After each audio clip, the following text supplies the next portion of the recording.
Assalamualaikum warahmatullahi wabarakatuh. Selamat sore pemirsa Kabar Banten. Jumpa lagi dalam acara Sorotan Sepekan Harian Umum Kabar Banten.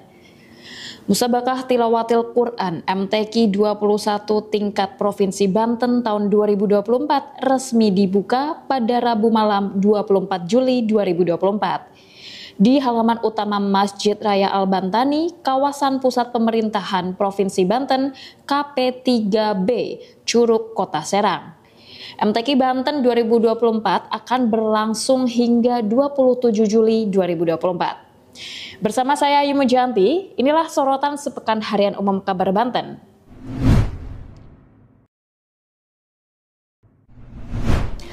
Rangkaian MTQ Banten ini diawali dengan pembukaan bazar atau pasar murah dan pameran UMKM.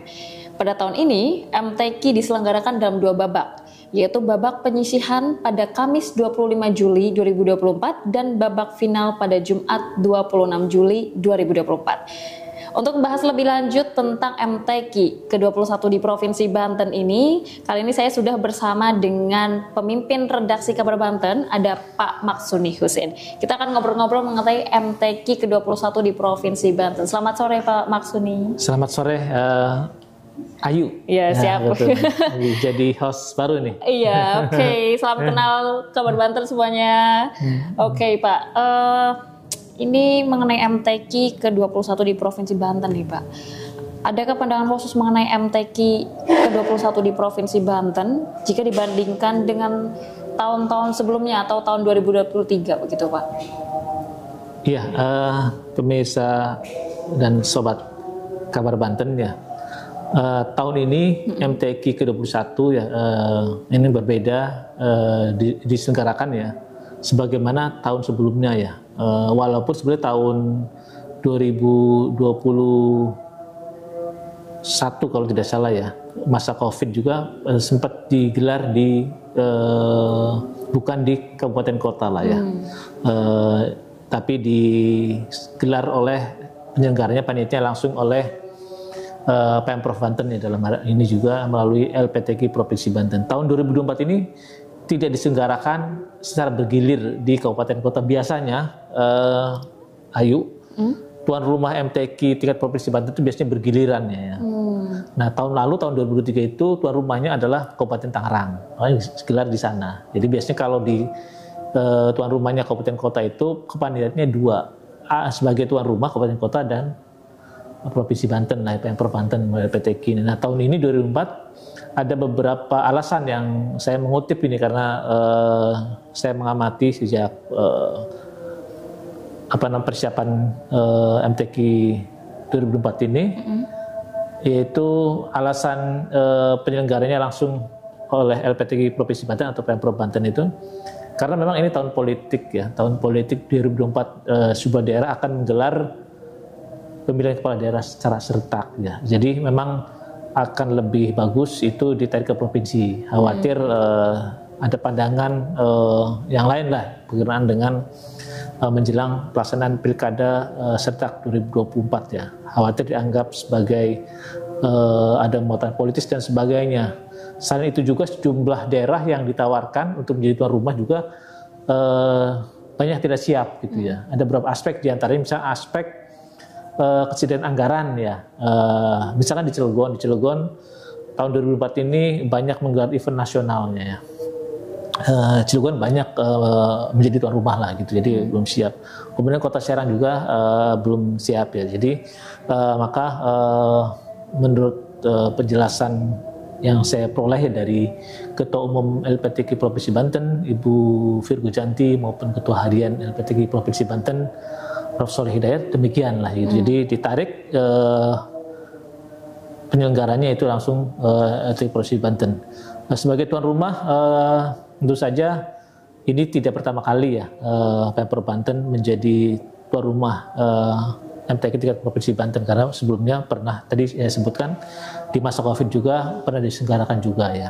Itu yang membedakan LPTQ dengan MTQ Banten tahun 2004 dengan MTQ sebelumnya. Di aspek tadi tuan rumahnya yang berbeda, biasanya di kabupaten kota, sekarang di Provinsi Banten.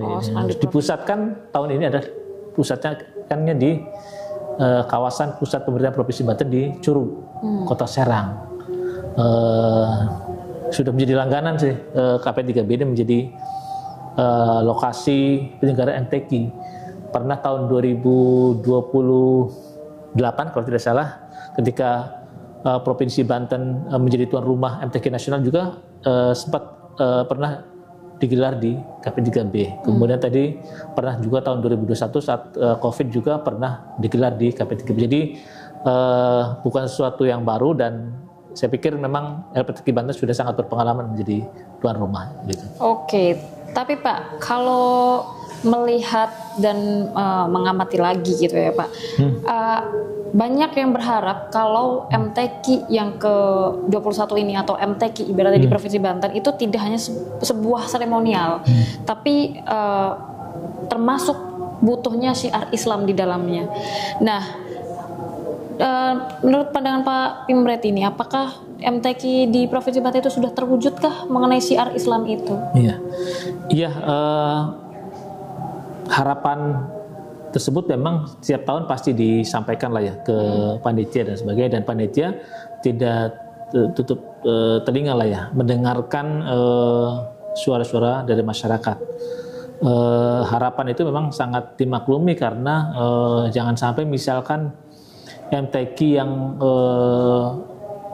menghabiskan anggaran yang tidak sedikit lah ya, itu tidak bawa manfaat yang sangat luas, terutama bagi syiar Islam lah ya.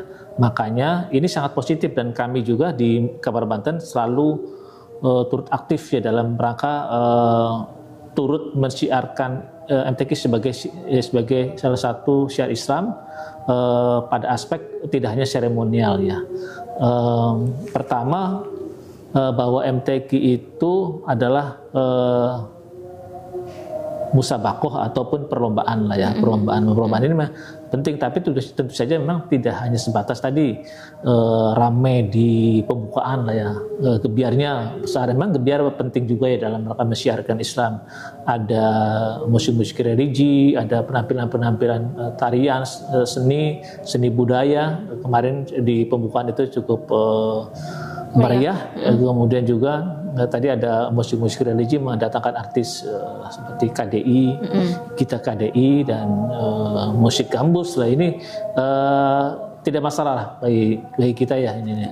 Tapi memang ada hal yang penting juga yang tidak boleh sama sekali misalkan diabaikan. Aspek tadi, aspek substansi dari penyelenggaraan MTQ adalah juga selain ingin menghasilkan peserta ataupun qori-qori'ah ataupun hafiz-hafizah yang berprestasi untuk bisa bersaing ya di level yang lebih tinggi, misalkan di event MTQ nasional maupun di event-event internasional. Dan ini kami melihat ini sudah juga disampaikan oleh PJ Gubernur Banten Al-Muktabar saat pembukaan kemarin malam ya. Beliau juga melakukan seperti itu. Jadi juga aspek-aspek yang lain tidak boleh diabaikan, dari aspek substansi dari bagaimana kemudian syiar Islam juga tumbuh di MTQ itu melalui tadi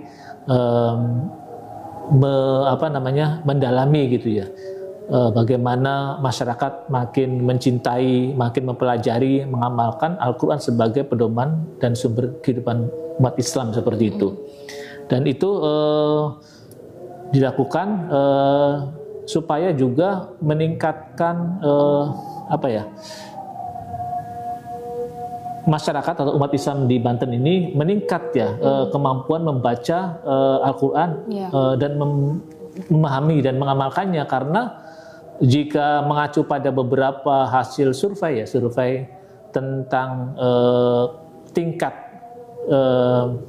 atau kemampuan masyarakat Banten dalam baca Al-Quran itu ya sebenarnya cukup prihatin lah ya, karena cukup tinggi juga ya. Banyak warga atau banyak umat Islam di Banten ini yang masih buta huruf Al-Quran. Nah, sebenarnya bagian dari MTQ ini bagian dari tadi mensiarkan bagaimana kemudian pemerintah provinsi maupun kabupaten kota membuat kebijakan bagaimana kemudian MTQ ini menjadi pemicu kabupaten kota, Pemda kabupaten kota ini membuat kebijakan tadi dalam rangka meningkatkan kemampuan umat Islam di Banten terutama dalam membaca Al-Quran lah ya. Ini misalkan yang sempat digulirkan program-program misalkan gerakan maghrib mengaji itu pernah digaungkan lah ya oleh Kementerian Agama, tapi dalam prakteknya secara implementatif belum optimal dilakukan oleh pemerintah kabupaten kota gitu ya. Ini tentu saja ya harus bersama-sama gitu, bagaimana kemudian MTQ ini menjadi pemantik Pemda membuat kebijakan tadi meningkatkan kemampuan umat Islam di Banten ini dalam membaca Al-Quran lah seperti itu. Karena kita ketahui bahwa memang kebiasaan orang tua kita dulu ketika habis maghrib itu anak-anak harus belajar Al-Quran itu kalau kita amati sudah hampir terkikis gitu ya, dengan misalkan dengan masuknya teknologi digital gitu ya. Anak-anak sekarang itu lebih asyik habis maghrib itu langsung memegang handphone daripada misalkan belajar Al-Quran. Makanya ayo mungkin bisa dengar misalkan di musola kalau habis maghrib yang sudah sangat jarang lah gitu ketika ada suara anak-anak belajar mengaji Al-Quran. Memang masih banyak juga gitu, tapi tidak semarak zaman-zaman dulu ya. Walaupun tentu saja ukurannya tidak hanya pasca maghrib mengaji, ada juga misalkan asar yang melalui TPQ dan sebagainya. Tapi paling tidak kebiasaan orang-orang tua kita dulu itu wajib mengaji Al-Quran saat maghrib itu ya harus diimplementasikan, karena ini bagian dari hal yang baik lah untuk ditanamkan ke anak-anak kita gitu. Mudah-mudahan dengan MTQ sebenarnya pesan-pesan itu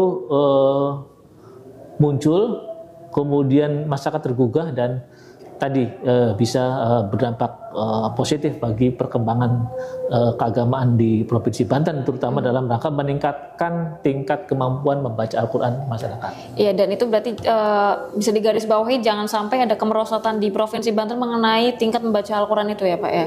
Iya. Karena itu jangan menjadi penting untuk era zaman sekarang yang ibaratnya sudah mulai terkikis budaya-budaya seperti itu untuk mengaji dan lain sebagainya. Iya, betul. Okay.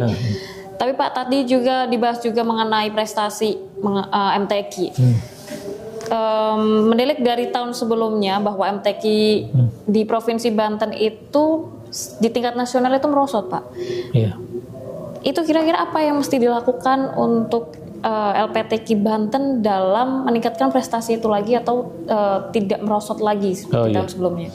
Iya, mungkin ini pandangan saya sebagai dari kalangan media ya. Ini nanti saya kutip beberapa hal yang diungkapkan oleh pengurus LPTQ ya dalam beberapa pemberitaan di Kabar Banten ya. Memang LPTQ Provinsi Banten juga mengakui bahwa memang dalam penyelenggaraan MTQ pasca 2016 ya, jadi Provinsi Banten itu sempat berjaya menjadi juara satu ya, juara umum ya, saat MTQ nasional 2016 di NTB itu pencapaian puncak kemasan Provinsi Banten menjuarai MTQ nasional, walaupun sebelumnya pernah juga Banten itu menduduki peringkat kedua ya saat menjadi tuan rumah tahun 2008 lah ya. Kemudian 2016 juara umum, kemudian 2018 menurun ya, menurun, kemudian 2020 juga menurun, kemudian 2022 kemarin juga menurun di Kaltim ya, bukan di Kaltim, di mana? Aduh lupa, di Jambi lah, di Jambi juga menurun lah ya.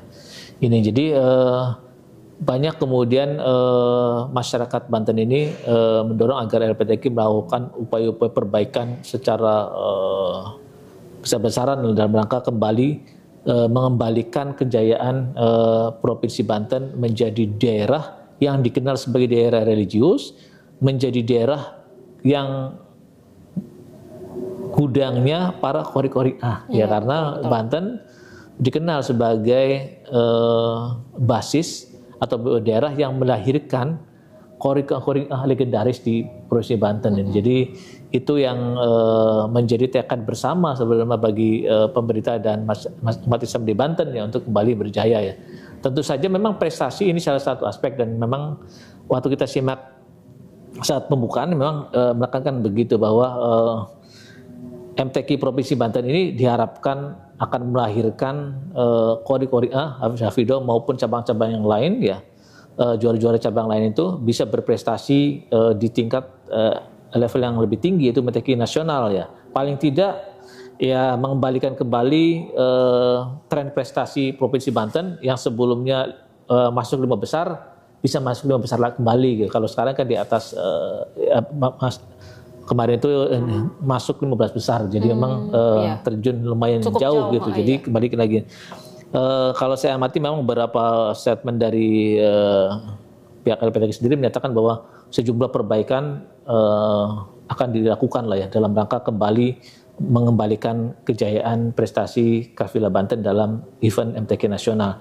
Di antaranya lewat musabaqah tilawatil Quran dari kabupaten kota dan provinsi, bahkan dalam level yang lebih rendah itu dari kecamatan, kabupaten kota, provinsi itu melalui seleksi yang sangat ketat lah, sehingga kemudian dengan seleksi yang ketat, kemudian penilaian objektif, profesional, itu melahirkan peserta besar yang memang yang terbaik lah ya di cabang itu gitu.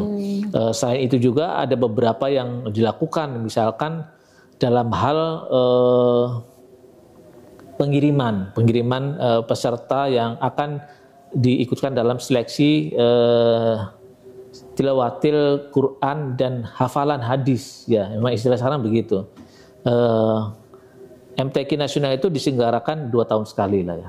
Nah, sebelumnya 1 tahun sebelumnya itu disebutnya ada seleksi tilawatil Quran dan hafalan hadis, jadi STKH. Itu sebagai seleksi lah ya, sebagai seleksi apakah peserta yang dikirim itu lolos tidak. Mereka yang lolos itu berhak ke MTQ nasional tahun berikutnya. Nah, kendala yang saya dapat informasi dari Ketua Harian LPTK Pak Prof.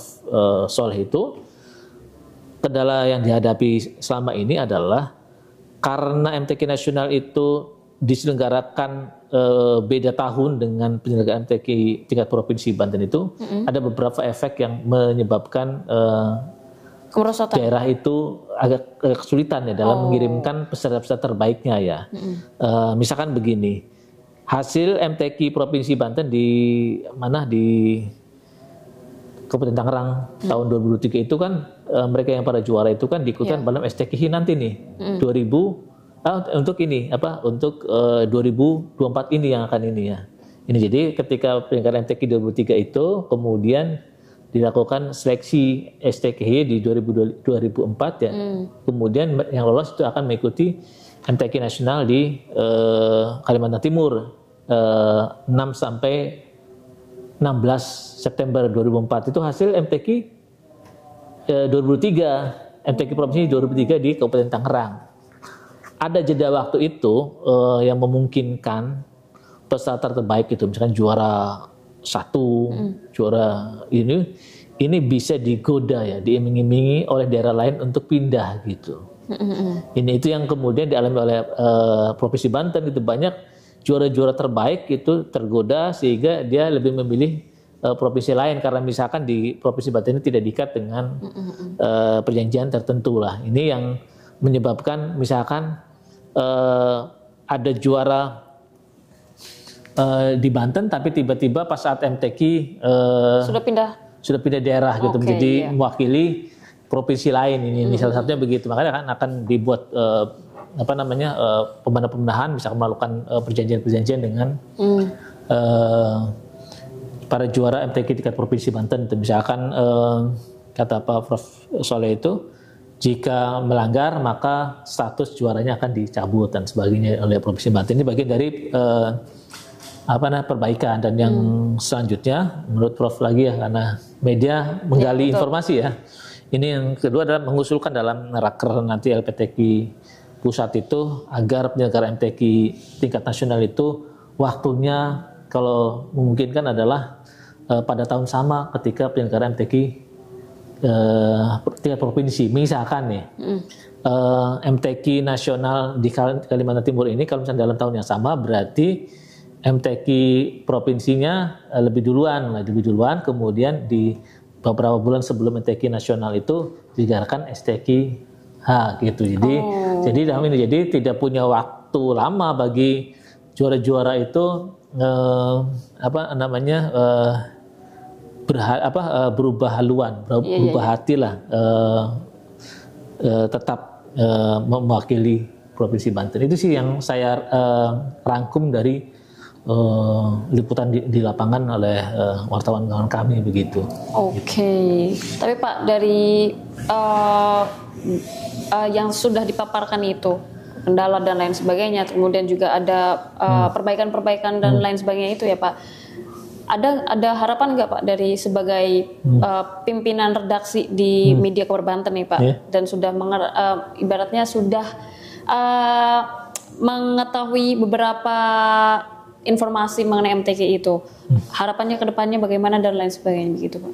Ya, harapannya tetap bahwa tadi dalam penyelenggaraan MTQ tetap harus kita membuat sistem atau seleksi yang memang bisa melahirkan